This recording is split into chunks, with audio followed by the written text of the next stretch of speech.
Hola, bienvenido, mucho gusto, mi nombre es Fernando Castro y hoy, 16 de septiembre, es un buen día para dedicar un episodio de este podcast a la historia y la literatura. Porque hoy en México es día feriado, pues estamos celebrando el 210º aniversario del inicio del movimiento de independencia. O sea, el 210 pues.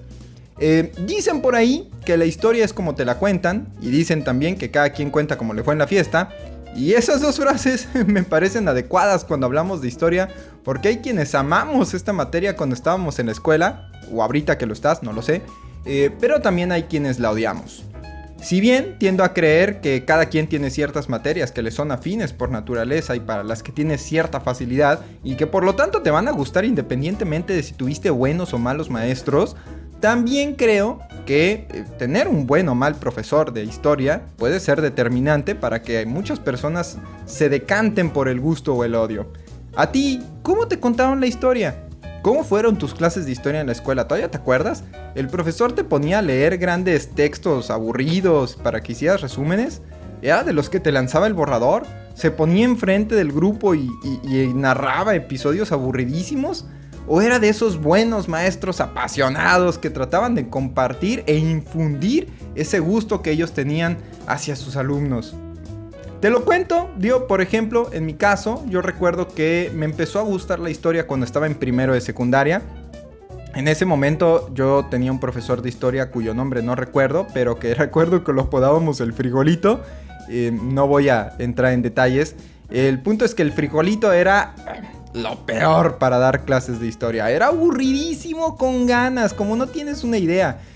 Sin embargo, nos daba la clase de historia universal y fue justo ahí, en el libro, no en la clase, donde por primera vez empecé a decir frases como: ¡ah, órale! O sea que por eso pasó tal cosa. O ¡ah! O sea que esos eran los unos. Ahí fue donde empecé a comprender muchas cosas, el porqué de muchas cosas. Y como el frijolito, la verdad, nomás no daba una para explicar, acudí a la máxima fuente de conocimiento que tenía a la mano en aquel entonces. Y no era Wikipedia, porque acababan de crearla para aquellos días. No, tampoco era la enciclopedia en carta, porque aunque sí teníamos una en la computadora, la verdad no le entendía nada. No, recurrí a mi hermano mayor. Sí, no, ignoro la verdad completamente si me vio la cara y me narró puras mentiras o me inventó unos verbos en ese momento, porque obviamente ya no recuerdo a detalle las conversaciones que tuvimos, pero cada vez que yo le preguntaba por algún tema de la clase, él me contestaba con unas historias bien padres y bien engranadas que hicieron que a mí me interesara mucho más el tema de lo que ya me estaba llamando la atención. ¿Usted tuvo la fortuna de tener un padre o una madre, un abuelo, abuela, hermano, tío o lo que sea, alguien que le haya contado la historia de una forma entendible y llamativa cuando era niño? Porque créame que eso vale oro, vale oro. Y además valdría preguntarse también si usted está contándole la historia a alguien y si lo está haciendo de una forma interesante. No necesita esperarse a ser adulto, yo no sé quién me está escuchando, pero mi hermano es solo 3 años mayor que yo y desde niños ya me contaba historias. Usted podría estarle salvando el futuro a alguien. Porque el que te cuenten así la historia ayuda a que separemos dos cosas que la escuela unió y casi con soldadura: la historia y la historiografía. No son lo mismo. La historiografía se compone de fechas y lugares, datos aburridísimos que te obligan a memorizar de manera completamente inútil. Y por eso todos odiamos la historia. Es casi imposible aprobarla con 10. Cuando un niño debe de memorizar fechas, lugares y nombres a pie juntillas con un nulo interés por la materia y otras 10 áreas más del conocimiento en las que también tiene que memorizar fórmulas matemáticas, reglas gramaticales, capitales del mundo, etcétera, etcétera, etcétera. Pero la historia está llena de historias y eso es hermoso, eso es lo que la hace maravillosa. Conocer la historia por medio de las pequeñas anécdotas, aventuras, chismes, enredos, intrigas y todos esos microcosmos que la componen. Yo me fui para atrás, la verdad se lo confieso, y solo por poner un ejemplo de algo que estaba recordando en estos últimos días, cuando conocí la historia que hay detrás del primer matrimonio de Porfirio Díaz. Si usted no es mexicano, nada más le comento rapidísimo. Porfirio Díaz fue un presidente diagonal dictador de aquí de México, duró poco más de 30 años en el poder. Y se casó este hombre con su sobrina Delfina Ortega. Sus primeros 3 hijos lamentablemente fallecieron al poco tiempo y ella estaba convencida de que era un castigo de Dios porque se habían casado siendo familia y por lo tanto no lo habían podido hacer por medio de la iglesia. Entonces ella creía que Dios les estaba echando pues una maldición ahí y por eso es que no prosperaba su matrimonio. Lamentablemente no fue hasta que ella estaba al borde de la muerte, casi 13 años después de haberse casado, cuando Díaz por fin decidió hacer algo al respecto. De hecho, se retractó de haber jurado la Constitución del 57, que fue lo que el clero le estaba poniendo como condición para poderle dar su dispensa y entonces sí poderse casar por la iglesia. Así es, Díaz terminó traicionando casi todos los ideales por los que había luchado como caudillo en sus primeros años, a costa de darle una feliz muerte a su mujer y permitirle irse contenta al más allá.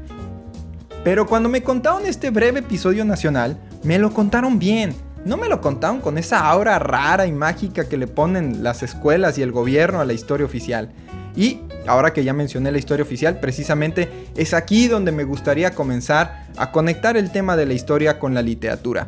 Porque creo que la mejor herramienta que tenemos para contrarrestar el daño que hace la historia oficial, al menos en las masas, es la novela histórica. Estas historias ubicadas en tiempos y espacios importantes y trascendentes, en muchas ocasiones incluso llegan a tener por protagonistas a personajes icónicos de la historia. Fue justo con las novelas históricas donde pasé del me gusta la historia al me gusta mucho la historia. Sí, las primeras 2 que leí fueron La máquina de ajedrez de Robert Lore y México por asalto de Guillermo Zambrano. Rapidísimo, La máquina de ajedrez cuenta la historia de von Kempelen, quien en los años 1700 inventó una máquina de engranajes que jugaba al ajedrez y derrotaba a cualquiera. Por otro lado, México por asalto habla del Batallón de San Patricio, un batallón formado por irlandeses que durante la guerra México-Estados Unidos abandonaron el ejército estadounidense para unirse a las filas mexicanas. Estas 2 historias lograron su objetivo, que no era enseñar historia. Porque aquí vale hacer mención de una cosa, no hay que cometer el error de creer que todo lo que se lee en una novela histórica sucedió justo así igualito como está escrito por el autor. Hay incluso quienes creen que los diálogos debieron haber sido pronunciados justo así como están escritos. No, eso sería una crónica, una bitácora o alguna otra cosa, pero una novela, aún siendo histórica, no deja de ser novela y responde a los intereses literarios del autor, con su propio estilo, proceso y licencias narrativas. Pero sí menciono que cumplieron su objetivo porque despertaron en mí la curiosidad de conocer más sobre ambos hechos. Rápidamente me documenté más y mejor respecto a von Kempelen y el Batallón de San Patricio. Así, la literatura nos ayuda a ver a los personajes de la historia oficial como lo que fueron en realidad, como humanos, como tú y como yo, con claros y con oscuros, con virtudes y con defectos, evitando que los veamos siempre como la eterna lucha entre el bien y el mal. Aquí están los buenos, aquí están los malos y obviamente ganaron los buenos porque somos los que estamos contando la historia, ¿no?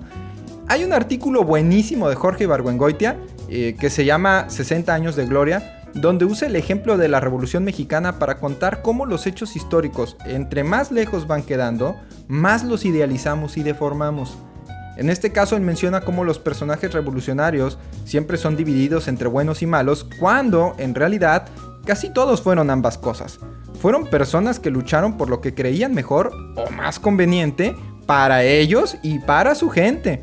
Y eso, el hecho de confundir y dividir entre buenos y malos, ha hecho que algunos de nuestros héroes nacionales, cuyos nombres encabezan escuelas, calles y plazas, en realidad hayan sido una bola de sádicos y egoístas, pero, eso sí, sádicos y egoístas que ayudaron a derrotar a otros sádicos y egoístas con una visión distinta, claro.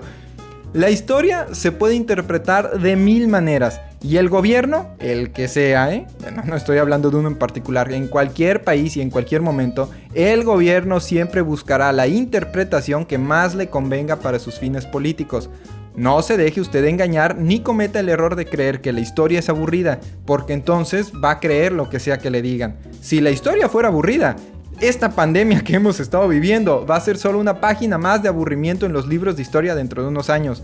Pero no, la historia es una herramienta de desarrollo y liberación, es cultura, es conocimiento y es progreso, es no dejarse engañar, es independencia y es valor. Si necesita recurrir a una novela histórica o demás productos literarios para tener un vivo acercamiento a ella, hágalo, valdrá la pena y cada día lo comprobará más.